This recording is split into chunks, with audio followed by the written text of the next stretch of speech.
Tonton video ini sampai selesai agar Anda tidak gagal paham.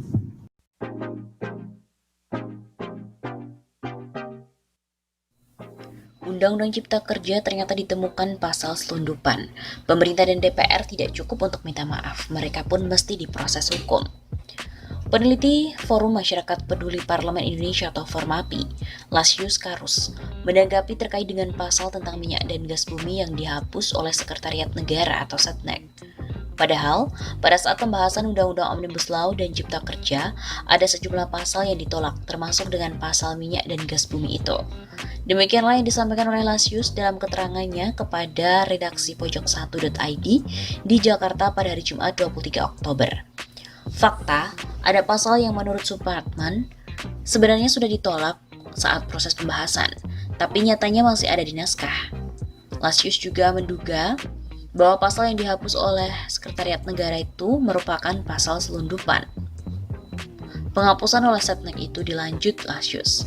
Mungkin saja bukan buah dari keteledoran atau kelupaan mencoret ketentuan yang sudah tak disetujui pada rapat kerja di DPR. Saya menduga pasal ini merupakan pasal selundupan. Ia juga menyebutkan di balik kekacauan pengesahan Undang-Undang Cipta Kerja ada niat jahat yang selumbungkan. Hal tersebut, kata Lasius, terlihat dari penghapusan pasal oleh Setnek.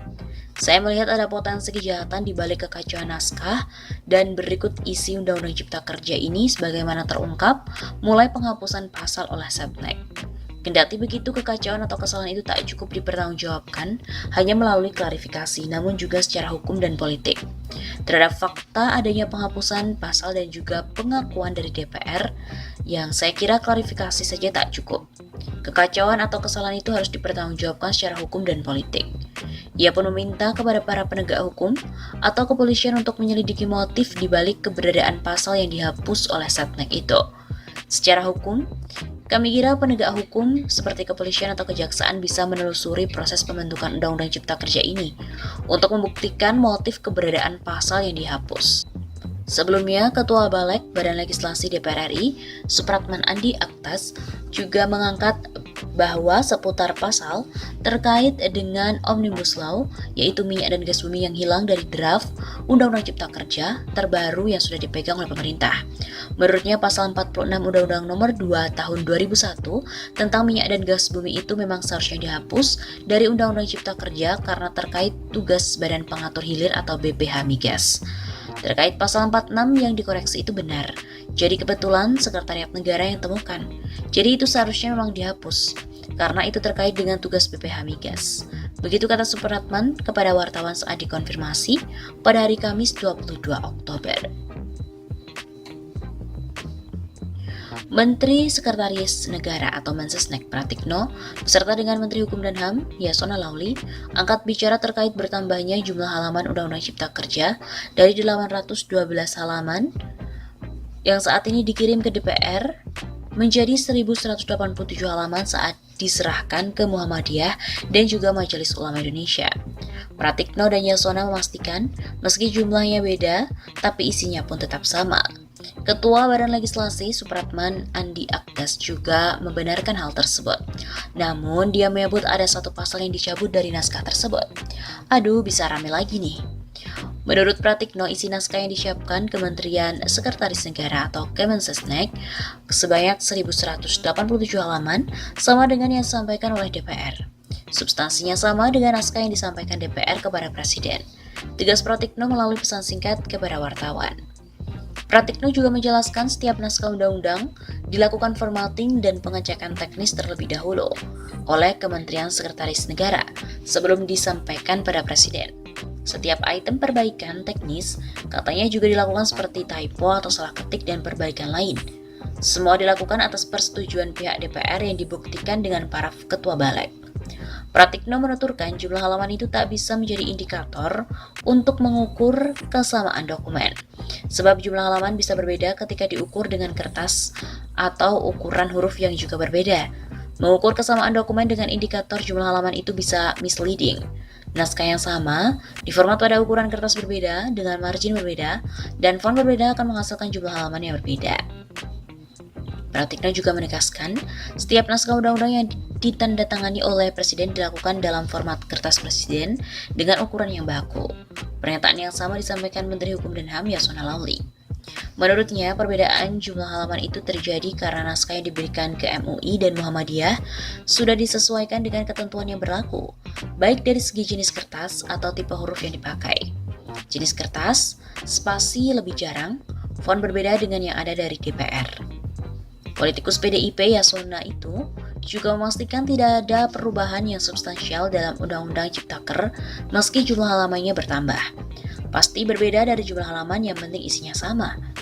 Berbeda dengan Pratikno dan Yasona, ahli hukum tata negara dari Universitas Andalas, Ferry Amsari mencurigai ada perubahan substansi dalam draft Undang-Undang Cipta Kerja yang menjadi 1187 halaman.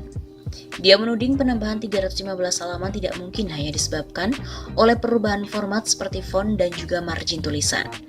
Tidak masuk akal, karena ini semakin membuktikan memang ada permasalahan dalam undang-undang tersebut. Begitu kata Ferry saat dihubungi pada hari kemarin. Menurut Ferry lagi, pemerintah tidak berhak untuk mengotak-atik draft yang sudah disetujui oleh DPR.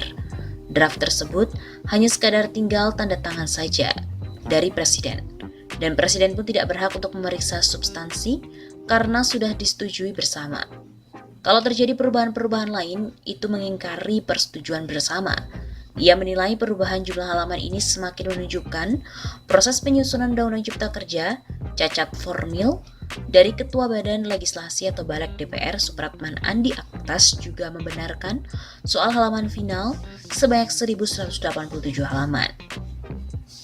Selain karena persoalan bentuk huruf dan kertas, dia juga menyebut ada pencabutan satu pasal, yaitu pasal 46. Pasal 46 Undang-Undang Nomor 22 Tahun 2001 itu tentang minyak dan juga gas bumi. Menurutnya pasal 46 memang seharusnya telah dihapus dari Undang-Undang Cipta Kerja karena terkait tugas dari Badan Pengatur Hilir atau BPH Migas. Jadi kebetulan Setnek Sekretariat Negara yang menemukan. Jadi itu seharusnya memang dihapus karena terkait dengan tugas BPH Migas. Dia juga menerangkan awalnya pemerintah mengusulkan pengalihan kewenangan penetapan tol fee dari BPH Migas ke Menteri Energi dan Sumber Daya Mineral atau ESDM. Akan tetapi, menurutnya DPR tidak menyetujui usulan tersebut dalam pembahasan di Panitia Kerja atau Panja RUU Cipta Kerja Balek DPR. Atas dasar itu, mereka pun membahas di Panja, tapi diputuskan tidak diterima di Panja, begitu katanya. Idealnya, pasal tersebut sudah harus dihapus oleh DPR sebelum naskah diberikan kepada pemerintah. Akan tetapi, kekeliruan itu justru baru ditemukan oleh pihak pemerintah, dalam hal ini adalah Kemensetnek, sehingga pasal tersebut baru saja dihapus.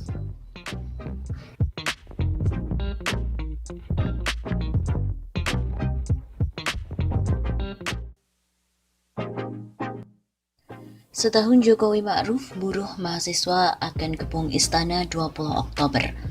Elemen buruh dan mahasiswa bakal kembali melakukan aksi demonstrasi menolak Undang-Undang Omnibus Law Cipta Kerja. Aksi turun di jalan tersebut digelar hari ini, Selasa 20 Oktober. Ketua Konfederasi Aliansi Serikat Buruh Indonesia (KASBI), Nining Elitos mengatakan demonstrasi digelar berbarengan dengan momen 1 tahun Joko Widodo dan Wakil Presiden Ma'ruf Amin. Nining menyebut para buruh akan melakukan long march dari Universitas Indonesia (UI), Salemba, hingga depan Istana Kepresidenan Jakarta. Buruh dari berbagai serikat pekerja bergabung dalam aksi. Nining juga menegaskan tuntutan para buruh masih sama dengan aksi demonstrasi sebelumnya. Mereka menuntut agar Presiden Jokowi membatalkan Undang-Undang Cipta Kerja dan menerbitkan peraturan pengganti undang-undang atau Perpu.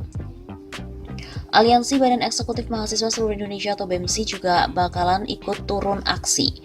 Mereka kecewa lantaran Jokowi tak mau bertemu langsung menerima aspirasi pada aksi-aksi sebelumnya. Para mahasiswa hanya ditemui oleh staf khusus Presiden. Sekaligus bertepatan dengan 1 tahun kerja Bapak Jokowi Ma'ruf Amin, aksi dilaksanakan pada Selasa 20 Oktober. Remi menjelaskan tuntutan mereka masih sama, yakni mendesak Jokowi mengeluarkan Perpu untuk mencabut Undang-Undang Cipta Kerja yang telah disahkan pada Senin 5 Oktober yang lalu. Selain itu, BEMSI juga mengecam langkah pemerintah yang berusaha mengintervensi gerakan dan suara rakyat serta berbagai tindakan represif dari aparat kepada seluruh massa aksi. mengajak mahasiswa seluruh Indonesia bersatu untuk terus menyampaikan penolakan atas Undang-Undang Cipta Kerja hingga Undang-Undang Cipta Kerja itu dicabut dan juga dibatalkan. Gelombang penolakan Undang-Undang Ciptaker telah muncul dari berbagai daerah sejak 6 Oktober sampai dengan 16 Oktober lalu. Masa dari elemen buruh, mahasiswa, pelajar dan juga masyarakat lainnya mendesak Jokowi untuk membatalkan Undang-Undang Cipta Kerja. Saat ini Undang-Undang Cipta Kerja telah diserahkan DPR kepada Jokowi.